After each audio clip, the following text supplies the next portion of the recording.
Ladies and gentlemen, hello. So we are today in ATL's JDM latest custom order. So this car is already sold, not to ATL JDM but to one of their customer, and this is a 1991 Nissan S13 Silvia Q.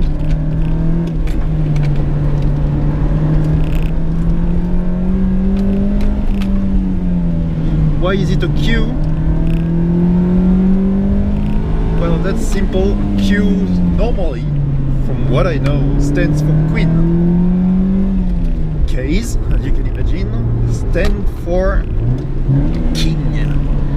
And we all know that Queens are much slower than Kings, I guess.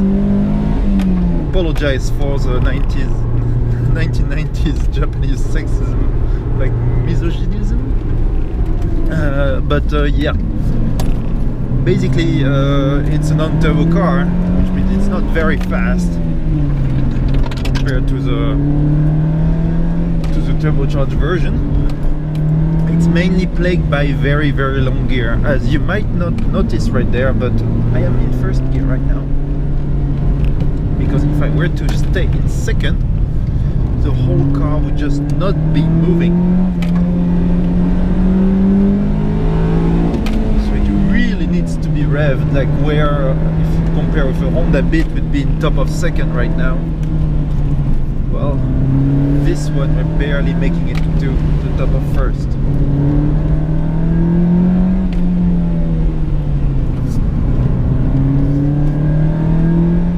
One thing also, it does not have a limited slip differential. That means it's struggling a little bit for grip outside of corner, but it doesn't really have the power to do much to begin with. This is like it still has an SR20 engine, but NA, so it is basically a work in progress. These cars are good, really great base to have fun, of course. But when you buy a Q, you buy it because they are in much better condition than the K's. K's, you have to keep in mind that those cars used to be worth like $3,000. You could buy a turbocharged Silvia for $3,000 back in 2006, 2007. Absolutely nobody wanted them except people who wanted to hammer in the mountain and just, yeah, drive like hooligans.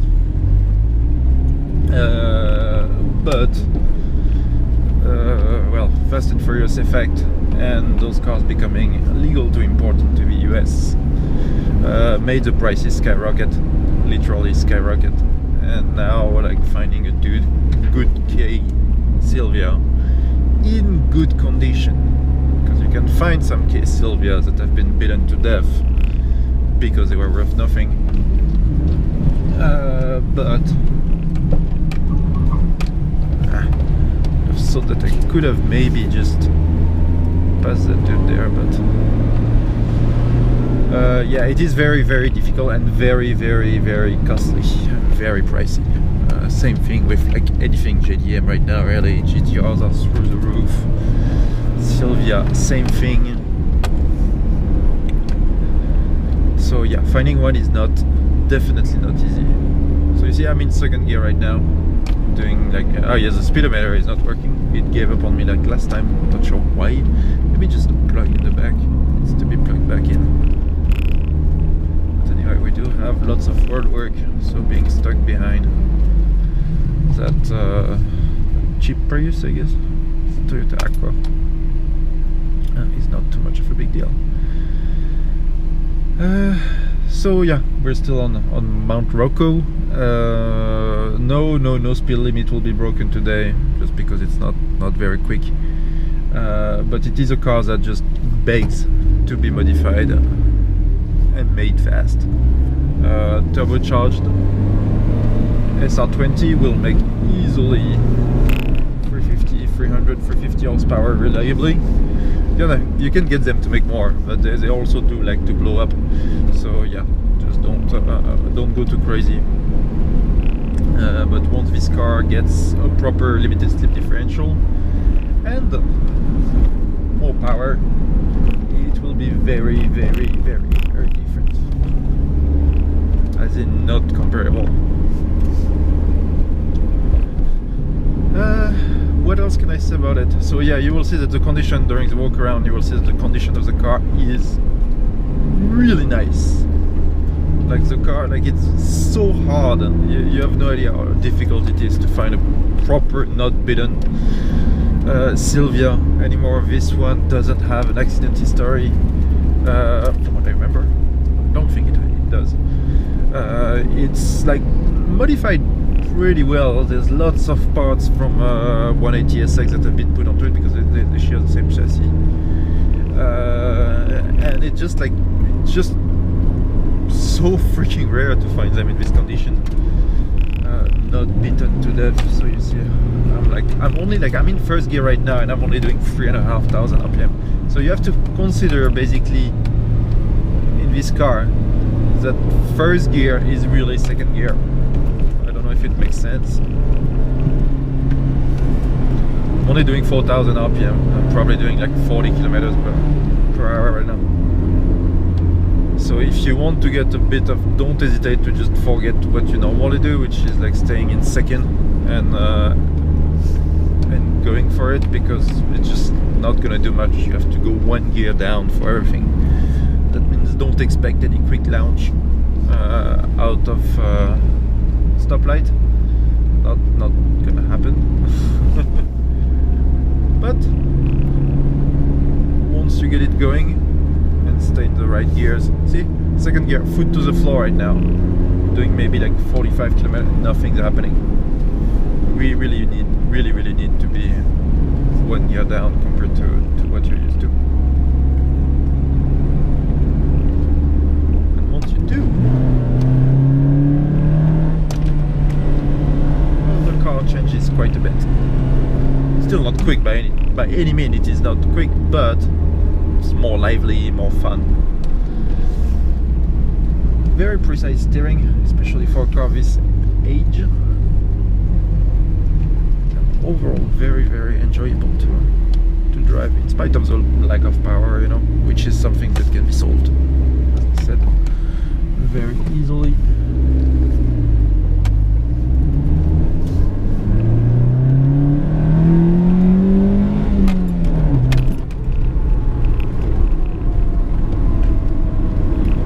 So we are on top of Mount Rocco. Maybe I'm gonna be doing like... Alright, hold on. Before the walk around, I'll stop the car and I'll do a little Hula Loco run with no traffic this time. It's probably gonna be a bit wet, but that's fine. So stop the video right there and be back with a quick Hula Loco run just before the walk around. Another run. Alright. Like I said, we are back on Hula Loco.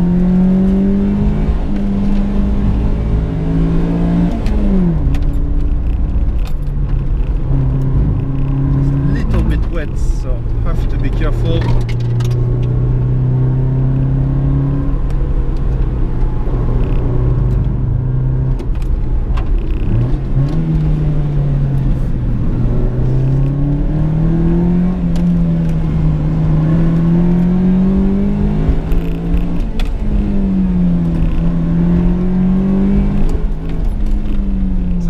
Are a little bit too stiff for like Japanese mountain roads. Not sure where the roadworks are anymore. Lots of roadwork really on this on the roadwork here. Okay.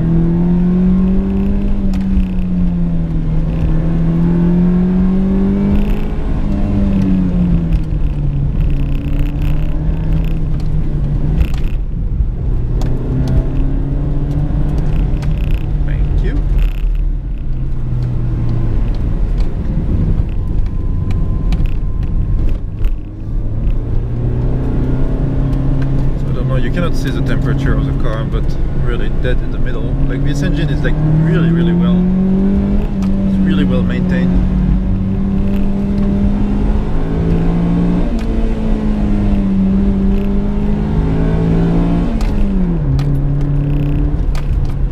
But yeah, gears are so long. I think it is the same gearing as for the turbocharged car. It doesn't have the same power.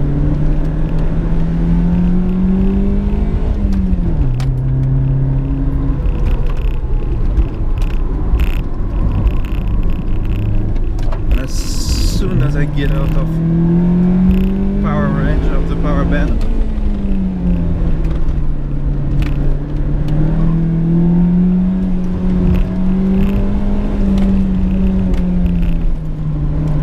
there's no more under the throttle.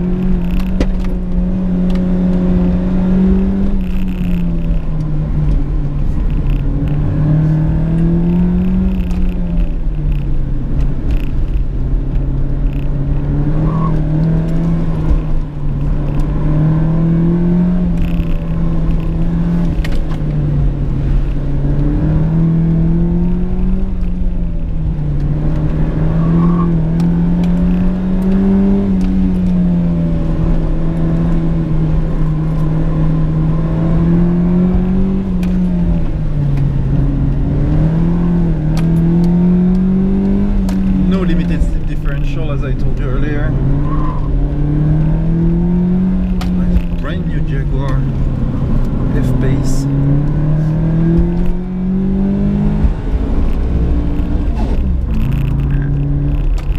To press a little bit more on the second gear, on the clutch before shifting.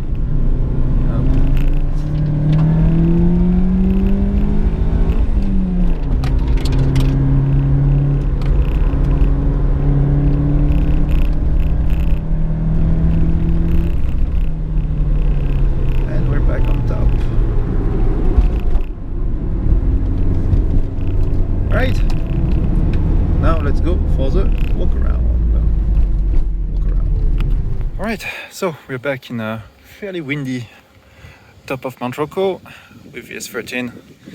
Yes, it does look very good. It's not quick, but it has really everything but power, which is really what you want. Really, it's really good. It looks really nice. I'm not a super fan of those cars, just because, but it's not so much because they're not good or they don't look good. It's just that when you're in this business of buying cars, like you see them in terrible shape so often that you just merely seeing one feels like makes you feel like shit, you know. It's just like so hard to find them normally, and just to manage to find this one, which is in really good condition. That's generally impressed at how good it looks. Generally impressed. But let's go a little bit over the details and what the car looks like more. So you will see there's still a couple scratches and stuff like that, but really minor compared to those wheels. They are Asemi wheels. Asemi, I'm not sure, I've never really heard of them. I don't know if it's good or anything. They look pretty damn heavy. Like two-piece wheels, maybe three, probably two-piece wheels. So lots of bunch of scratches and like little bumps and peeling on the wheels. Other than that, on the car, so it is black, so you will see any little scratch will be quite visible. That's probably going to be detailed by ATL JDM or by the new owner as soon as it arrived. You know, just some minor paint correction, nothing bad, good buff, just making it shine like it originally did. See lots of watermarks. Like black cars are really terrible for that. It's just like very difficult to clean them up properly and make them look nice. Tires are nothing special. They are on Eco 607. What are they like? They are Mazzini. No idea what the tires are. Mazzini Eco 607, so not exactly some expensive tires, but you could see just driving up the hill that it did pretty good. Now let's go with inside interior. So it does have some aftermarket carrozzeria speakers there on the door. That's gonna be annoying to remove because they made a hole for that. I'm not a big fan of that, but that's minor, so it gets a pass. We have just the clothes little bit dirty, but it is in one piece. Like, just again, like for an S13 to be in one piece is just exceptional to begin with. Seats are in very good condition. I don't know if they're original to the car or not. That would be something to look into. Slightly different compared to the rear, but the rear might have been changed because, like you can see, it is missing the panel there in the back, so maybe the rear was replaced by something that's not original, and those seats are. I'm honestly not sure. I don't buy S13 enough anymore to really know those. I really try to stay away from those cars, but when you find a nice one like that, you have to get it. Let's take a quick look at the trunk. Pretty spacious, and most of all, look at that. There's no repair mark. It hasn't been crashed into. It still has the original everything. Up. Yeah. Look at that. Look at those quarter panel. They're not bent.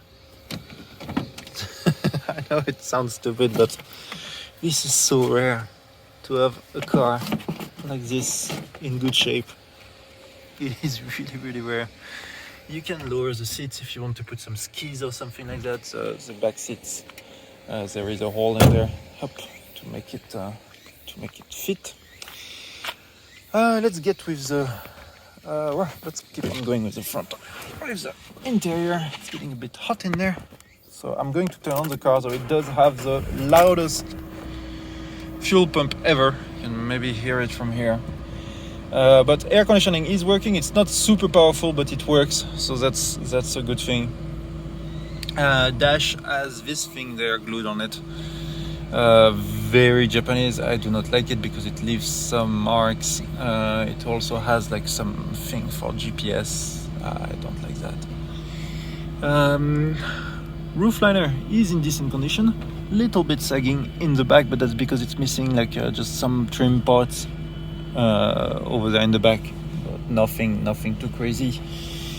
Up, glove box working, not broken. Anything that's not broken is a victory on an S13. And to have one that's not annoying, that's not bad, that you don't find any like crash repairs thing, it is really great. Sorry, I'm putting the up, hood up, and the engine.